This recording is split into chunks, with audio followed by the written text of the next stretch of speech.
ইমাম সাহেব বলে নবীজির দেওয়া তাবিজ ব্যবহার কর, ঋণ থাকবে না। কি তাবিজ? বলে নবীজি দোয়া শিখায় গেছেন, দোয়াটা পড়, আল্লাহুম্মা কফিনি বিহালালিকা আন হারামিক ওয়া আগনিনি বিফজলিকা আম্মান সিওয়াক। যুবক বলে হুজুর দয়া করে ক্ষমা করবেন, এই দোয়া আমি শিখি নাই, পড়তেও পারবো না।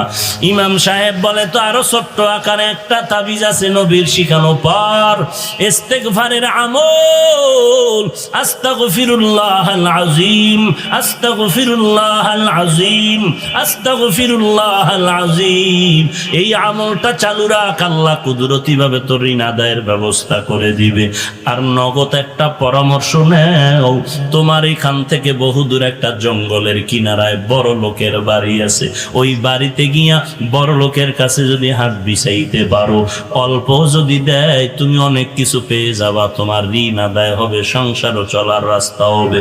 যুবক ইমামের কথা শুনিয়া কদম দিয়া কষ্ট করে করে করে করে জঙ্গল পেরিয়ে ওই বড় লোকের বাড়ি হাজির। বাড়িতে যাওয়ার পর সকালবেলা গিয়ে যখন হাজির হয়ে গেল, শুনে বাড়ির মধ্যে কান্নার আওয়াজ, সবে মাত্র ওই বড় লোক দুনিয়া থেকে বিদায় হয়ে গেছে। যুবকের মনটা খারাপ হয়ে গেল, কপাল আমার খারাপ, ইমামের পরামর্শ নিয়ে এত কষ্ট করে আসলাম। যুবক কান্না, আমার কপাল এত খারাপ, ক্লান্ত হয়ে গেল, দীর্ঘ পথ সফর করে আসাতে ক্লান্ত হয়ে মাটিতে ঘুমায় পড়লো। ঘুমের মধ্যে স্বপ্ন দেখতেছে, রে যুবক, তুই যেই বাড়িতে আসো, ওই ছোট্ট ঘরের মধ্যে যে মাটির উপরে বিছানা লাগায় ঘুমাও, ওই পালিশের নিচে মাটি খনন করে দেখবি ওখানে স্বর্ণ পড়ে আছে, স্বর্ণ। ওই স্বর্ণ উঠাইয়া ঋণ আদায় কর, বাকিটা দিয়া জীবনটা চালাও। যুবক স্বপ্ন দেখে উঠার পরে চিন্তায় পড়ে গেল, কি দেখলাম, এই স্বপ্নটা যদি বাড়ি বসে দেখতাম, এখানে আমার কষ্ট করে আসা লাগতো না।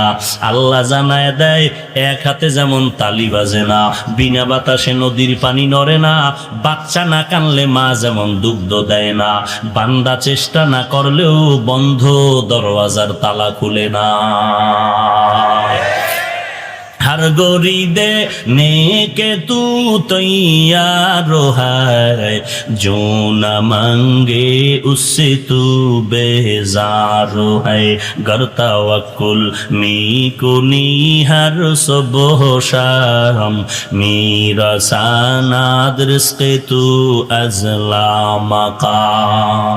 एरे नबीर उम्मतेर दाल, আল্লাহ বলেন আমার কাছে চাইতে দেরি পাইতে দেরি নাই, তবে দুইটা জিনিসের মাধ্যমে চাইতে হবে, বিসবরি ওয়াস সালাহ। এক নম্বরে ধৈর্য, দুই নম্বরে হলো নামাজ। ধৈর্য আর নামাজের মাধ্যমে চাও, আল্লাহ তাআলা দরজা খুলতে দেরি করবে না রে গোলাম। ধৈর্যের সাথে চাইবা, আল্লাহ দরজা খুলে দিবেন। ওরে আল্লাহর গোলাম, সফরে রওনা হয়ে গেল বান্দা, মক্কায় হজে গেল। হজে যাওয়ার পরে বান্দা যুবক মানুষ এমন গরিব অবস্থা হয়ে গেল, দুর্ভিক্ষ চলে মক্কার জমিনে, খানা নাই, পানি নাই, এত কষ্টের জীবন ওই মক্কার জিন্দেগি। আল্লাহর বান্দা যুবক, খানা নাই, যা টাকা নিয়েছিল তাও শেষ হয়ে গেল, এখনো সফর শেষ হয় নাই। ওরে নবীর উম্মতের দল, বান্দা হোটেল থেকে, ঘর থেকে বাইতুল্লাহ রওনা, দুর্ভিক্ষ চলতেছে। হঠাৎ রাস্তায় হাঁটতে গিয়ে দেখে একটা স্বর্ণের হার মক্কার কিনারায় রাস্তায় পড়ে আছে। আল্লাহর বান্দা একদিন দুদিন না, বহুদিন ধরে না খেয়ে আছে, হঠাৎ করে স্বর্ণের হার পাইয়া দিলটা খুশি, কিন্তু ধরে না। কার জিনিস ধরিয়া আবার আমানত রক্ষা করতে না পারলে আমার জাহান্নামে যেতে হবে।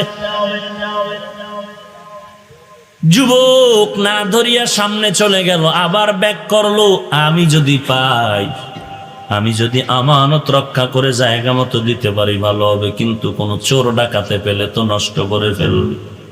যুবক এই চিন্তা করে স্বর্ণের হারটা হাতের মধ্যে নিয়ে নিল। নেওয়ার পরে তার হোটেলে নিরাপদে জায়গায় রেখে আবার ঘুরতেছে, কার হারকে যেন তালাশ করে তারে ধরে নিয়ে যাও। হঠাৎ যুবক হাতটা ঘরের মধ্যে রেখে মক্কার কিনারায় এসে শুনতেছে কে যেন এলান করে, খুঁজিয়া দেখে এক পাগড়িওয়ালা আল্লাহর বান্দা চিল্লায় বলে, স্বর্ণের একটা হার আমার হারিয়ে গেছে, কেউ যদি পাও একটু আমাকে দাও, আমি তোমাকে 100 দিরহাম হাদিয়া দিব। দুর্ভিক্ষের সময় যুবকের পেটে খানা নাই, বড় কষ্টের জীবন। আল্লাহর বান্দা পাগড়িওয়ালার হাত ধরে বলে চলেন।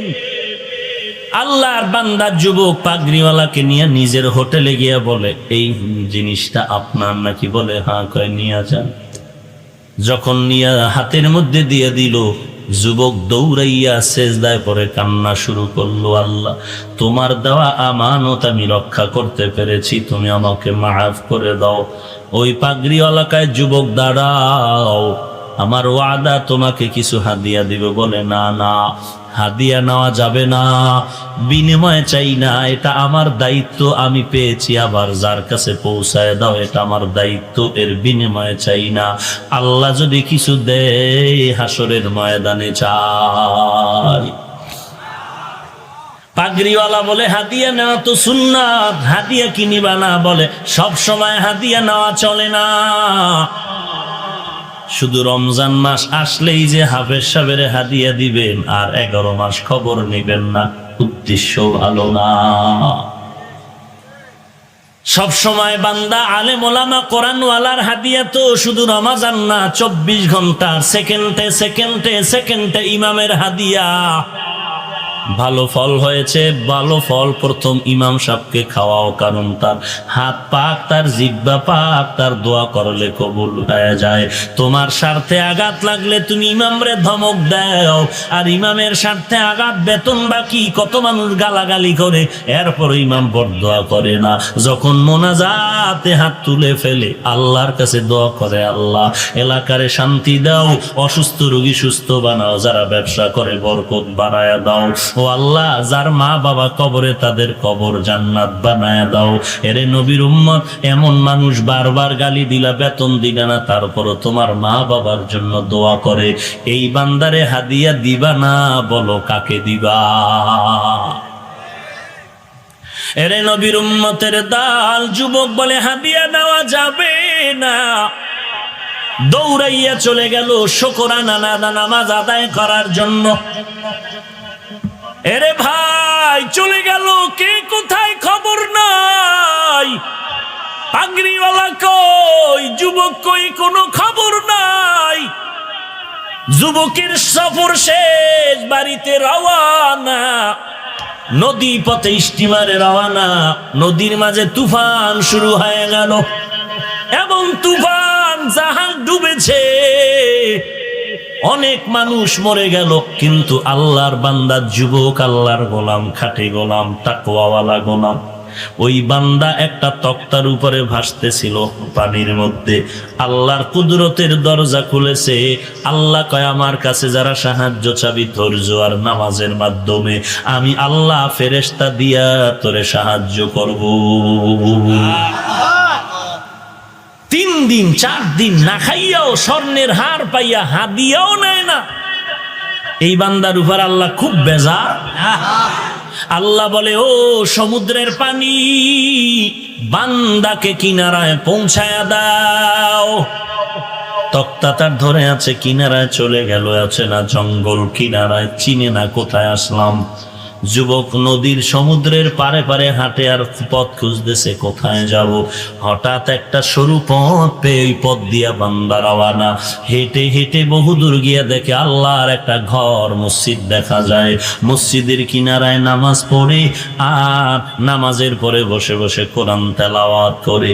আউযু বিল্লাহি মিনাশ শাইতানির রাজিম, বিসমিল্লাহির রহমানির الرحيم الحمد لله رب العالمين الرحمن الرحيم مالك يوم الدين إياك نعبد وإياك نستعين